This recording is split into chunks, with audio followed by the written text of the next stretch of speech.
Olá, paz do Senhor Jesus, tudo bem, pessoal? Hoje nós vamos meditar sobre o tema conversão e arrependimento. Na semana passada nós falamos sobre Jesus e sobre o caminho para Deus, que é o arrependimento. Falamos sobre a profundidade do Evangelho, que o Evangelho ele não é superficial. Um exemplo disso, quando Jesus está conversando com Nicodemos, Nicodemos começa a falar: Senhor, estou vendo que o Senhor é mestre, vindo de Deus, faz sinais que homem não pode fazer se não for de Deus. Jesus já leva a conversa para um outro nível e ele fala: é necessário nascer de novo. E aquilo confunde a cabeça de Nicodemos.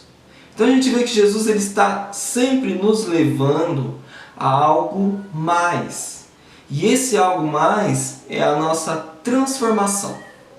O arrependimento ele é o caminho para Deus. E nós vemos isso na pregação de Jesus nos Evangelhos, nós vemos isso na pregação dos apóstolos em Atos e nós vemos isso nas cartas dos apóstolos. Vamos ler alguns versículos aqui a respeito disso? Mateus capítulo 4, versículo 17. Desde então começou Jesus a pregar e a dizer: arrependei-vos, porque é chegado o reino dos céus. O próprio Jesus pregando o arrependimento. Ainda no Evangelho de Mateus, capítulo 9, versículo 13, ele diz: ide, porém, e aprendei o que significa isso. Misericórdia quero e não sacrifício, porque eu não vim para chamar os justos, mas os pecadores ao arrependimento. Jesus chamando pecadores para quê? Para o arrependimento. Livro de Atos, capítulo de número 2, versículo 37 e 38, na ocasião da descida do Espírito Santo no dia de Pentecostes, ele faz uma pregação a respeito da vinda de Cristo e da promessa do Espírito Santo, baseado no capítulo 2 de Joel.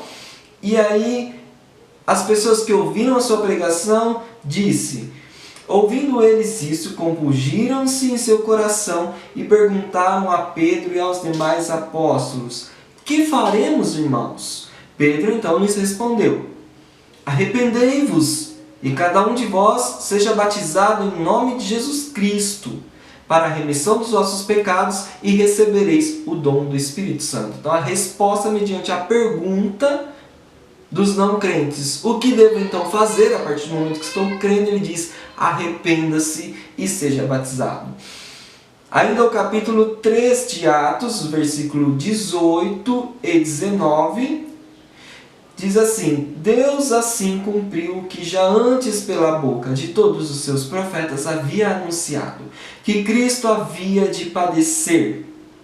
Arrependei-vos, pois, e convertei-vos, para que sejam apagados os vossos pecados, e venham assim o tempo de refrigério pela presença do Senhor. Ainda livro de Atos, capítulo 17, versículo 30, diz assim: Deus, não tendo em conta os tempos da ignorância, anuncia agora a todos os homens em todo lugar que se arrependam.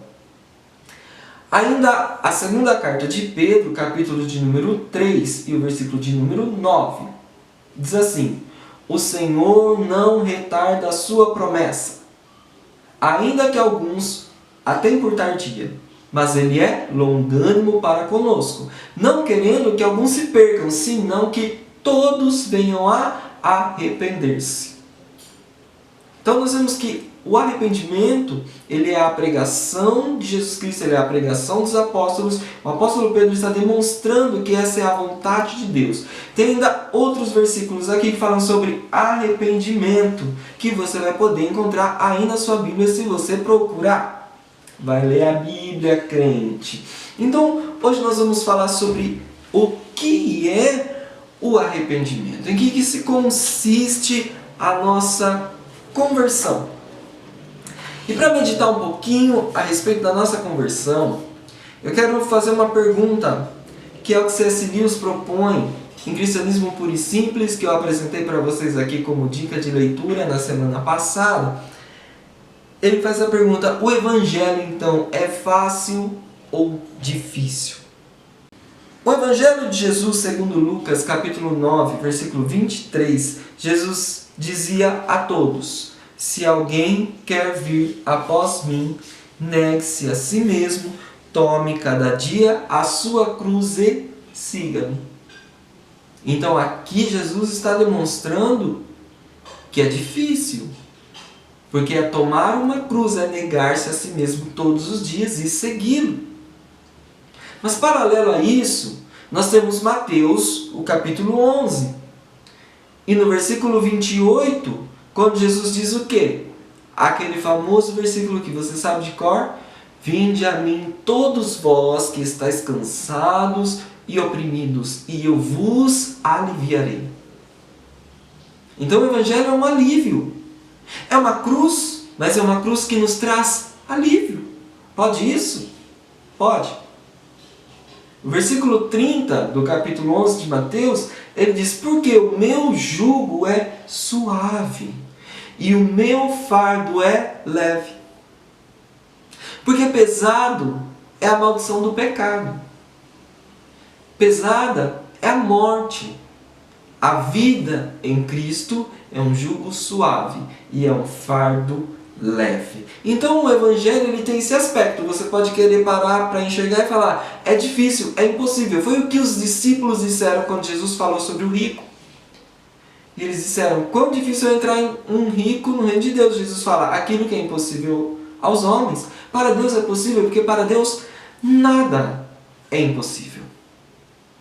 Então, quando nós olhamos para a ação do Espírito Santo de Deus, mediante a graça salvadora, nós vemos que o Evangelho ele é refrigério.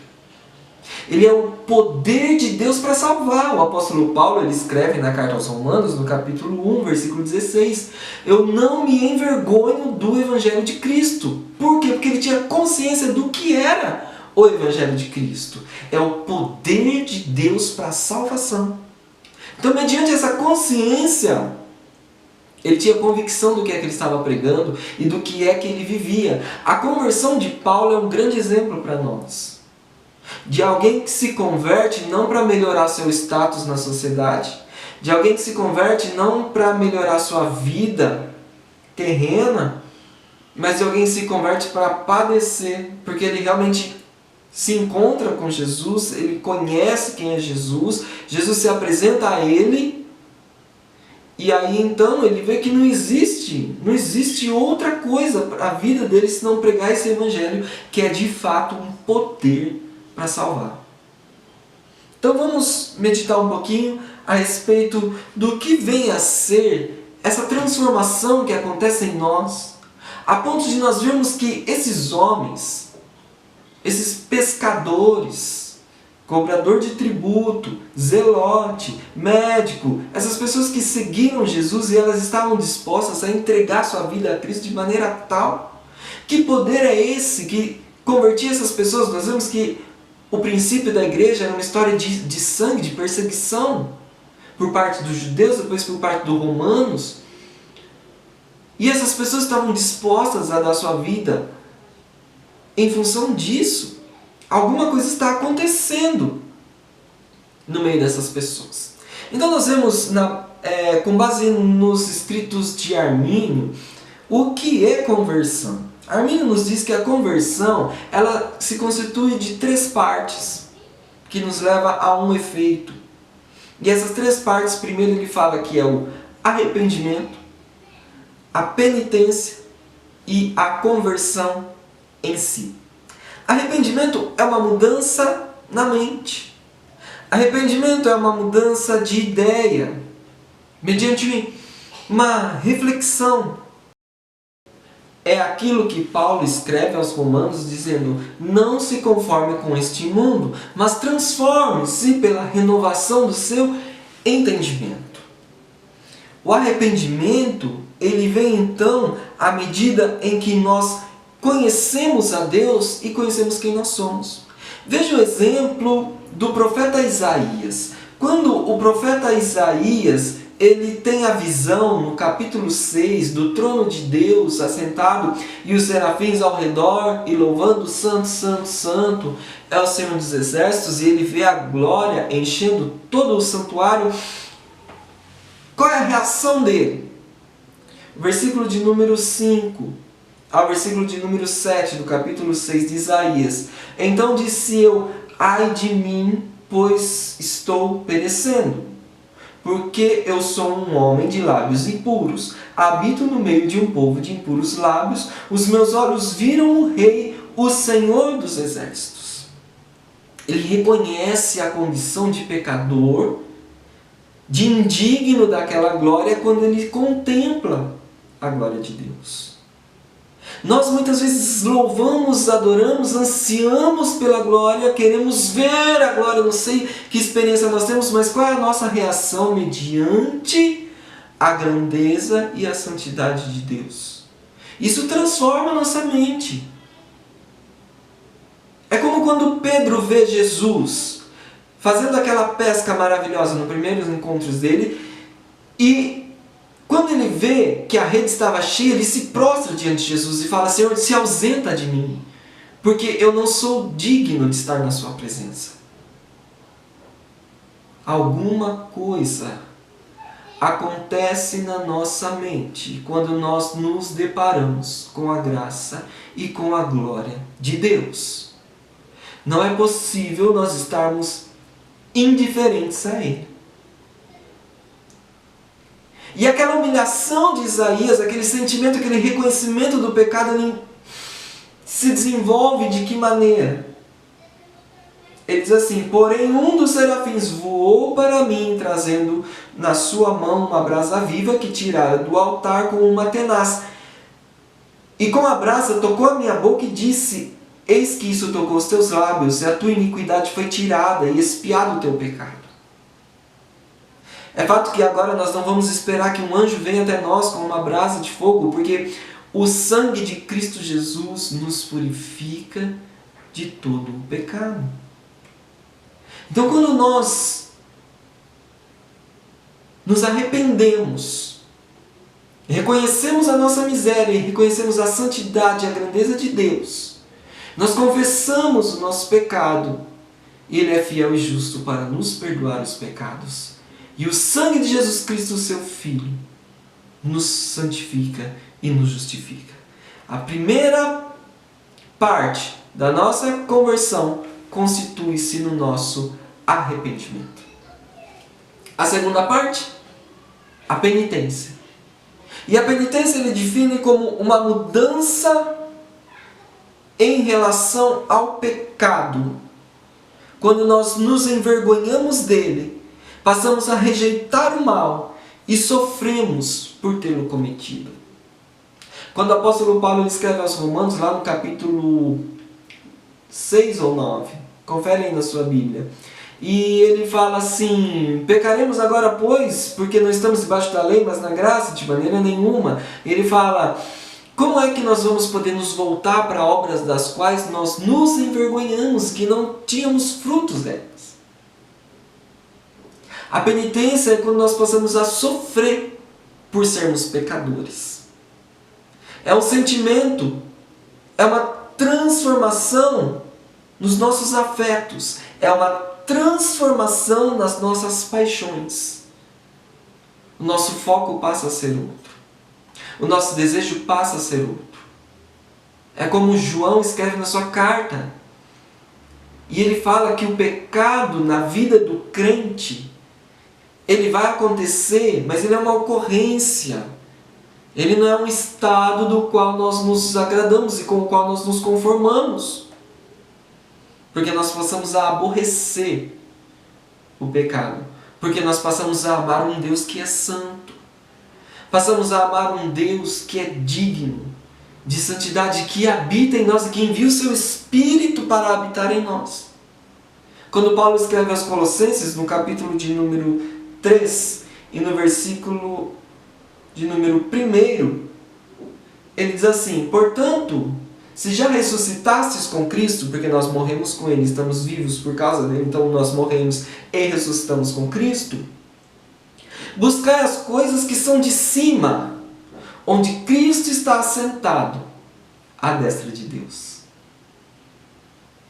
Percebe como as nossas paixões passam a ser diferentes? As pessoas dizem assim que um crente é uma pessoa que não tem prazer na vida, um crente é uma pessoa que não pode fazer isso, não tem graça nisso, não tem graça naquilo. É que o nosso prazer é diferente. Nós temos alegrias, nós temos gozo. O apóstolo Paulo, ele escrevendo a sua carta aos Coríntios, e ele diz, na segunda carta, no capítulo 12, no versículo 10, ele fala que ele sentia prazer até mesmo nas suas fraquezas, das suas injúrias. Veja a transformação que o Espírito de Deus proporciona para a nossa vida, à medida em que o nosso prazer não está apenas em satisfazer a nossa carne, em ter um momento de diversão, em desfrutar de uma sexualidade desregrada, ou de um vício esse ou aquele, mas o nosso prazer está na vida.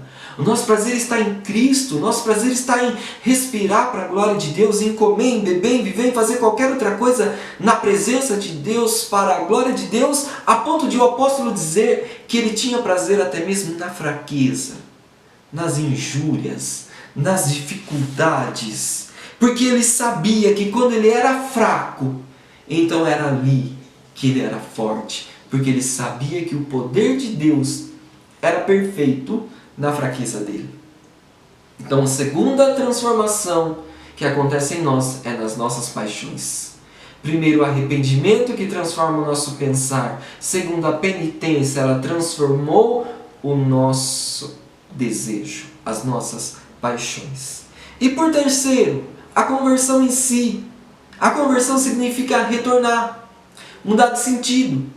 A conversão é você sai dessa direção e vai para outra direção. Você sai em direção à morte, vai em direção à vida. Você sai em direção ao pecado, você vai em direção à santidade.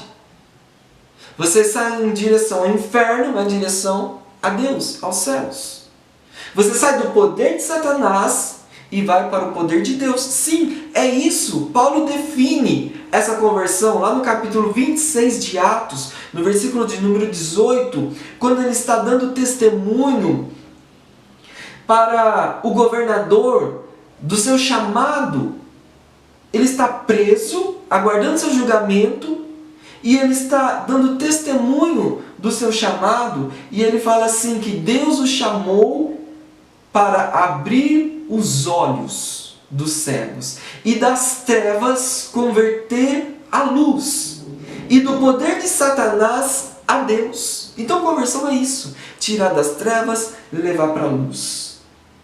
Abrir os olhos daquele que está cego, tirar do poder de Satanás e levar ao poder de Deus. Para quê? Para que recebam a remissão dos pecados e a herança entre os santificados pela fé em Cristo Jesus. Então a conversão é você sai de uma situação, de um status, de uma direção e vai para outro. Isso reflete numa mudança de comportamento. Aí são transformadas as nossas atitudes. Porque aí o mundo vai ver as nossas boas obras e vão glorificar o nosso Pai que está no céu. A conversão que é na mente, a conversão que acontece no coração, ela se reflete na nossa vida. Se reflete nas nossas atitudes. Por isso que estamos em Cristo Jesus e somos uma nova criatura. E por que é importante a gente entender isso?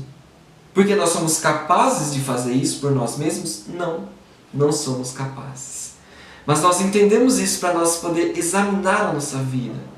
Para nós termos consciência da ação do Espírito de Deus em nós. E para que nós possamos tomar posse dessa vida eterna. Quando Paulo escreve a Timóteo, ele fala: milita a boa milícia da fé, toma posse da vida eterna. Se aproprie desse modo de viver. Aprenda a viver como livre. Aprenda a viver como alguém que está debaixo da graça de Cristo Jesus. Tenha uma consciência livre e transformada, limpa pela palavra. Porque aí então nós seremos verdadeiramente livres. Para concluir, irmãos, Nós vemos então que o Senhor, Ele nos quer transformados.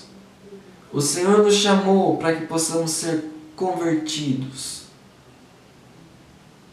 E a vontade de Deus, ao nos chamar e nos converter,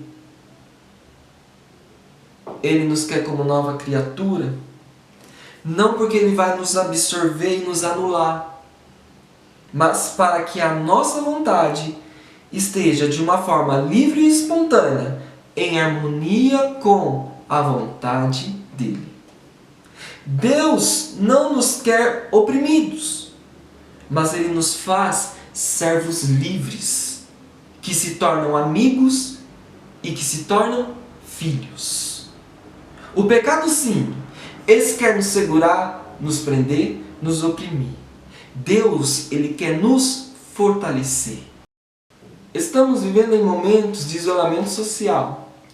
É um momento em que não é possível a igreja se ajuntar. Não dá para eu estar lá em todos os cultos mostrando a minha religiosidade, a minha santidade ao pastor, ao meu líder, aos meus irmãos. Mas é um momento em que nós, em comunhão, em um só Espírito, em uma só fé, crendo em um só Deus, saber que nós somos transformados pelo Senhor.